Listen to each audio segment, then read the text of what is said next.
In his 10 months as Laurelville Police Chief, Mike Birkenmeyer has taken the department from a 2 part-time police officer force and expanded into a department with 15 officers. One of the things that Birkenmeyer is most proud of is the professionalism of the officers he employs. When I came on board here, we had good people, and we had a couple that perhaps weren't fit for this job in this area, perhaps. After weeding through the basics and determining what I had to start with, we began to build from there. That included hiring some new faces, bringing on some men and women that had experience that had not been seen here before, as well as obtaining some new equipment. I saw a big lack of the basic things we needed to do our job.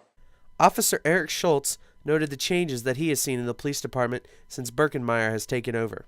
I've been here for 4 different chiefs. And the department is constantly improving. I was just telling the chief, when I first got here, it was a garage. Since then we've got walls, we've got offices now. We've got 2 new cruisers, which we probably wouldn't have had if the chief hadn't been here. Laurelville Village Councilman Terry Downs is proud of the turnaround. We can't even really compare it to what we had because we were down to just a part-time chief and 1 part-time officer. It's going to sound like an exaggeration, it's 110% turnaround from what we had.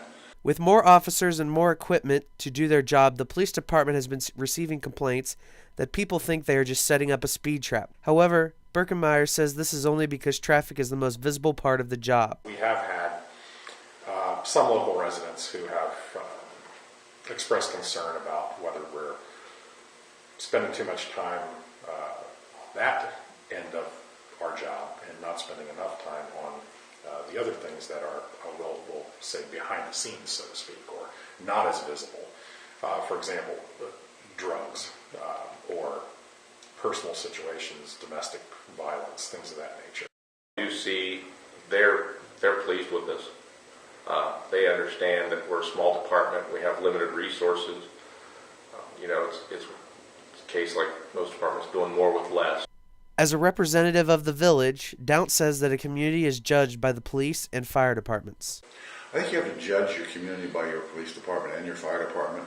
If you don't have a good caliber police department and a good caliber fire department that can respond and be proactive to crime and situations, then you might as well not even exist. You can't just exist being a water and sewer department.